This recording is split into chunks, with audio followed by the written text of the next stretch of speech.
Malgré toutes ces embûches, Ellie et Joel ont encore beaucoup de chemin à parcourir avant d'arriver jusqu'au bout et vont devoir compter sur l'aide d'anciens proches.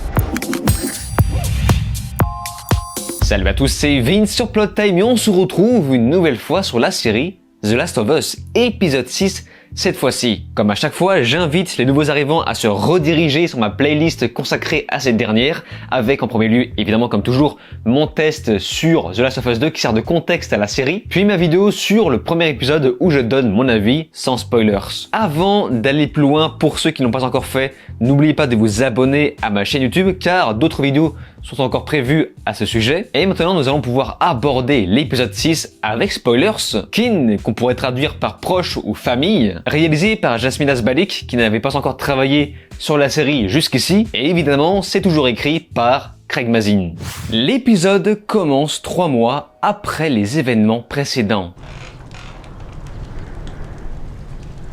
Ouh, monde post-apocalyptique, il faut faire attention aux provisions. Joel apparaît comme un ninja pour avoir des renseignements sur son frère. Ce faisant, en échange, on lui conte une légende. Apparemment, de l'autre côté de la rivière se trouve la mort. Rien que ça. La mort par décapitation. Pendant le voyage, Ellie commence à remettre en doute l'efficacité du vaccin, un petit peu comme moi il y a 1 an, puisqu'elle repense à son sang qui n'a pas pu sauver Sam. C'est pas vraiment comme ça que ça marche en fait. Une fois la rivière traversée, ils vont croiser la route de Cowboy et se feront examiner par un chien absolument, mais alors vraiment absolument adorable. Et c'est comme ça qu'ils vont enfin tomber sur le frère de Joel et holy shit, je ne me ferai jamais à cette version mexicaine de Tommy. Mais il faut dire qu'il va maintenant de pair avec Maria, qui elle aussi a été, comment dirais-je, corrigée. Après ces retrouvailles, nos 2 héros vont reprendre la route, mais malheureusement, Joel se fait toucher par un bandit, ce qui va mettre Ellie dans un sacré pétrin. Alors je n'ai pas trop compris l'intérêt de démarrer l'épisode sur le suicide d'Henry. Je veux dire, ça n'a plus trop de rapport maintenant. Là, ça fait vraiment « souvenez-vous ».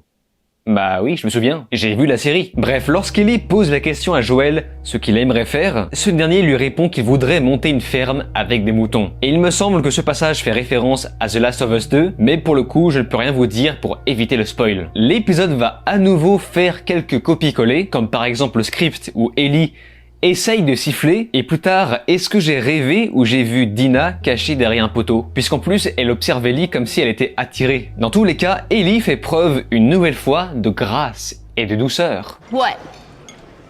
What's wrong with you? What about her manners? She was just curious. C'est ça, la féminité, avec son valeureux chien-chien à ses côtés. Maria is family, actually. Oh shit. Congrats. Joel, say congrats.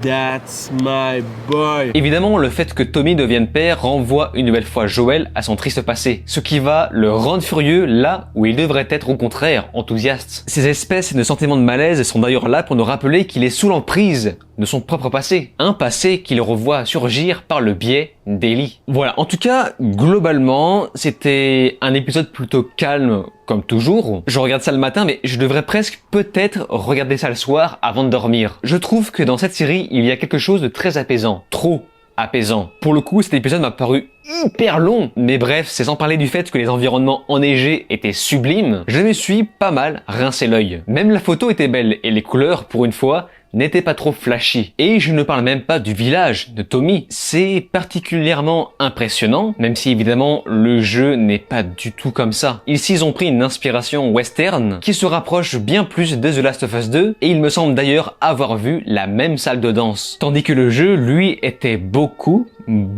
plus réaliste. Dans la série, ce village a tout l'air d'être un espèce d'ancien parc à thème. Et sans vouloir être pénible avec ça, je trouve que pour un monde post-apo,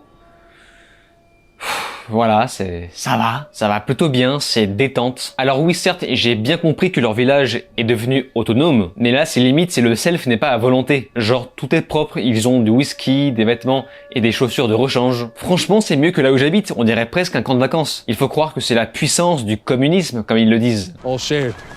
Collective ownership. So, communism. Nah, it ain't like that. It is that, literally. This is the commune. We're communists. Et je ne parle pas non plus du combo cinéma, je crois que même The Walking Dead était plus réaliste. Oui, il faut dire qu'ils ont l'air d'avoir pas mal d'électricité à perdre pour allumer des sapins de Noël. En tout cas, la bonne nouvelle, c'est qu'Ellie a trouvé une solution pour ne plus avoir à s'enfiler des Tampax bourrés de termites. Et j'ai l'impression que derrière ça, il y a une espèce de message féministe. Un message absolument pas négatif, hein, évidemment. Vous savez, la coupe menstruelle n'est absolument pas nouvelle. Ça existe depuis, genre, les années 30. Seulement, le capitalisme a réussi à dominer le marché grâce à ces tampons, puisque vu que les tampons et serviettes hygiéniques sont jetables, eh bien, ça rapporte plus de fric. Il y a eu une telle propagande de publicité que, bah voilà, la coupe menstruelle qui est aussi efficace apparemment, est complètement tombée dans les abysses et grâce au mouvement féministe, eh bien, ils ont réussi à ressortir ça. Et je pense que c'est pour ça que cette série met autant en avant ce truc.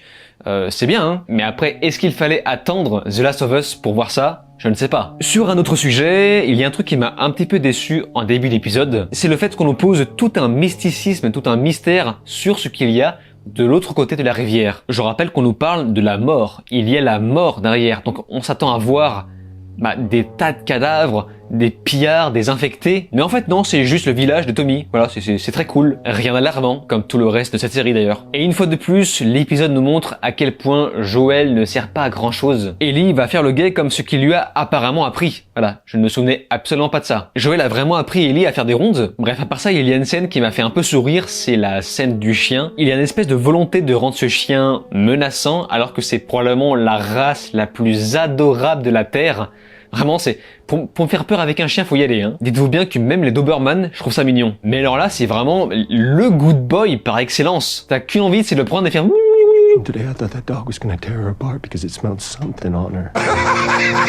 Autrement, et là je vais revenir sur ce que j'avais dit dans ma vidéo précédente, je trouve qu'il y a un vrai problème concernant la relation entre Ellie et Joel. Étant donné que la série a préféré perdre du temps à créer des arcs narratifs inutiles, les deux protagonistes n'ont pas eu le temps de développer quoi que ce soit de vraiment intéressant durant leur aventure. Ce faisant, Joel est obligé de nous expliquer verbalement ce qu'il ressent pour Ellie, au cas où on n'aurait pas compris, ce qui prouve une nouvelle fois que le jeu était plus réussi. Car c'était quelque chose que tu ressentais par toi-même au fur et à mesure de l'aventure. Donc, comme je l'avais dit dans ma vidéo précédente, ce n'est pas le même Joel. Ici, il est faible et fragile, il n'est que le toutou d'Ellie. You think I can still handle things, but I'm not who I was. I'm weak.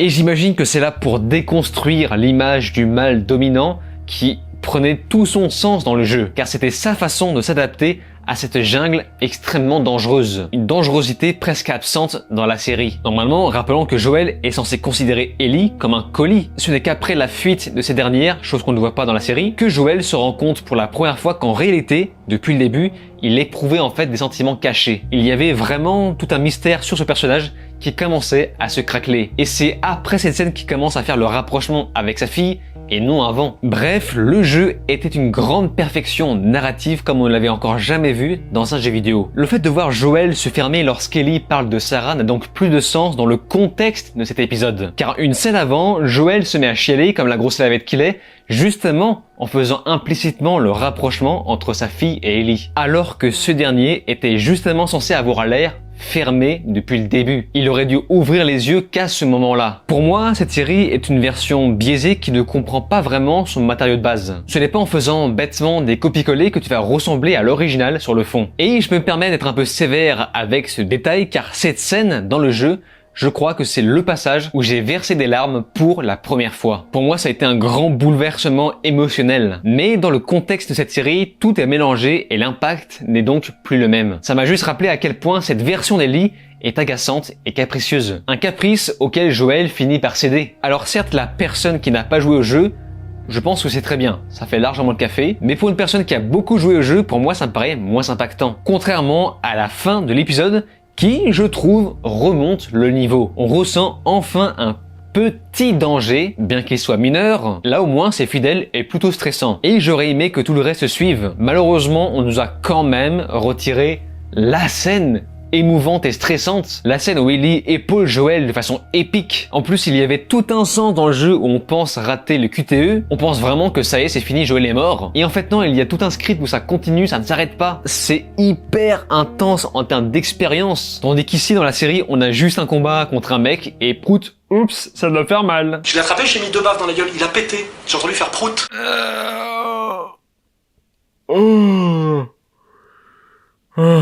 Putain. À la recherche du budget. Bref, complétons le tout avec la partie de vos commentaires de ma vidéo précédente avant de conclure. Partie commentaires, j'ai mentionné beaucoup de commentaires car à ma grande surprise, la majorité était extrêmement calme et posée. C'était plutôt agréable à lire, mais surtout j'ai vu beaucoup de remarques plutôt intéressantes qui permettent de compléter l'analyse de cette série. On commence par JDVX qui nous dit que en tant que non-joueur, il trouve la série agréable à regarder, mais pour l'instant il ne ressent pas le danger et la cruauté de l'univers, en tout cas ce qu'on lui avait vendu à la base. Ce faisant, ça lui donne presque envie de jouer au jeu. Et oui mon gars, joue au jeu, mais surtout n'hésite pas à sauter sur le remaster PS5. Ils ont fait un taf de dingue. C'est exactement le même jeu que la version PS3, mais avec la même technologie utilisée dans The Last of Us 2. Complété avec la puissance de la PS5, c'est complètement dingue. Donc, fonce sur cette version. Nous avons Wayel qui nous explique que la surdité de Sam a permis au contraire de rendre ce dernier beaucoup plus vulnérable dans l'univers. Et ce à quoi je réponds, malgré le fait que je respecte complètement ta vision, pour moi c'est faux. C'est faux car ce handicap n'est jamais réellement utilisé dans la série. C'est-à-dire qu'il n'est pas handicapé dans les scènes d'action par rapport au son, comme par exemple le fait d'entendre un ennemi se rapprocher. Le concept même de faire de Sam un enfant était déjà une vulnérabilité qui se suffisait à elle-même dans le jeu. Pour moi, je ne le dirai jamais assez, mais ce handicap ne sert qu'à cocher une case supplémentaire pour remplir un critère. Les fameux critères qu'on impose aux Oscars que je vous ai montrés dans ma vidéo précédente. À la place des 15 premières minutes d'intro parfaitement inutiles, on aurait pu utiliser ce temps pour adapter la scène dans les égouts où Joel se retrouve seul avec Sam et Henry seul avec Ellie. Une scène qui nous apprend sur une très courte période à nous attacher au personnage. Et c'est justement ça qui rend la scène de suicide particulièrement choquante. La scène avec l'école pour enfants souterraine montrée dans la série ne sert donc à rien, à part évidemment, comme toujours, faire un énième clin d'œil au même titre que le colosse. Un colosse, comme je vous l'ai expliqué, qui ne sert qu'à être là. Nous avons ensuite le commentaire de Quentin Anon que je vais citer. Pour le choix de sa muet, voici la déclaration des réalisateurs, dont celui du jeu. Parfois, dans les médias passifs, à la télévision et au cinéma, les meilleurs moments de narration sont des scènes qui n'ont pas de dialogue. Et il s'agit simplement de lire l'expression d'une personne. Ce qu'il a surtout fallu lire, ce sont des sous-titres, car l'expression n'a absolument rien changé. De toute façon, je pense que les gens finiront enfin par admettre qu'il s'agit d'un quota lorsqu'on verra des muets et autres handicapés de plus en plus dans les séries et des films, même si ça n'apporte absolument rien au contenu, exactement de la même façon que la série The Last of Us. On continue sur Zeliswan qui nous dit que ce qui a tué Kathleen, c'est le karma. Ça, c'est le karma. Non, les facilités d'écriture. Et oui, en effet, comme je l'ai expliqué dans ma vidéo précédente, c'est sa volonté de prioriser la vengeance qui l'a tué. Et le fait de la voir se faire tuer par un enfant infecté, comme l'a mentionné ce commentaire, tandis que juste avant, elle a parlé de tuer les enfants, eh bien, c'est une très bonne analyse. Cependant, ce qui l'a surtout tué, c'est la stupidité. Pour ma part, si je vois une vague d'infectés sortir d'un trou à la Left 4 Dead, mais moi je cours. Genre, je cours, et je ne m'arrête jamais.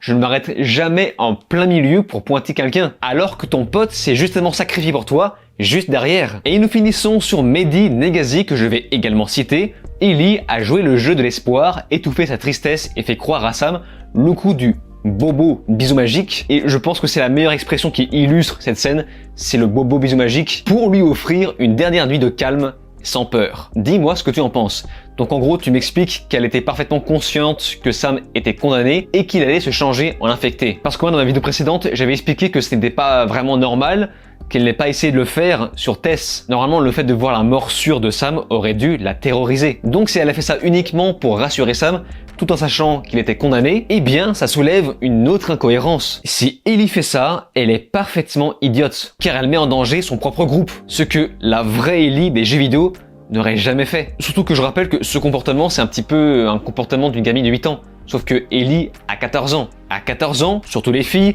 t'es quand même un peu plus responsable. Ellie aurait dû se dire que peut-être que les adultes auraient eu une meilleure idée. Couper la jambe. Surtout qu'Ellie est censée avoir vu de quoi les infectés sont réellement capables. Elle a vu ça à plusieurs reprises. Et surtout qu'on prend en compte que le DLC Left Behind existe et qui sera adapté directement dans la série. Donc je ne sais pas de quelle façon la série va adapter ce DLC, mais tout ça pour dire qu'elle connaît parfaitement le danger. Elle connaît le danger de la morsure. Elle a vécu des choses qui auraient dû la rendre moins idiote. Et j'ajoute aussi que dans l'épisode 6, Ellie dit ouvertement que cette décision est venue d'elle, et que c'est stupide. Je ne te le fais pas dire. Bref, c'est ce que je pense, je trouve cette scène particulièrement maladroite, là où beaucoup la trouvent touchante. Et maintenant, nous allons pouvoir gentiment conclure. Eh bien, c'était comme à chaque fois un épisode qui se laissait regarder plutôt tranquillement, même si je n'ai pas été spécialement emballé. Ça m'a paru quand même très long, alors que l'épisode n'était pas spécialement plus long que les autres. En fait, ce qui me dérange, c'est qu'on traverse à peu près la même psychologie que dans le jeu, avec un peu moins de finesse et sans les scènes d'action. Donc encore une fois, si vous n'avez pas fait le jeu, jouez-y. Je peux vous garantir que vous allez adorer. J'imagine que l'épisode suivant sera centré sur le passé d'Ellie. Jusqu'ici, toutes les planètes sont alignées puisqu'il me semble que le titre de l'épisode suivant sera Left Behind. Donc nous verrons bien et c'est pourquoi je vous donne rendez-vous la semaine prochaine sur ma chaîne. D'ici là, n'hésitez pas à me faire part de vos avis et analyses dans les commentaires.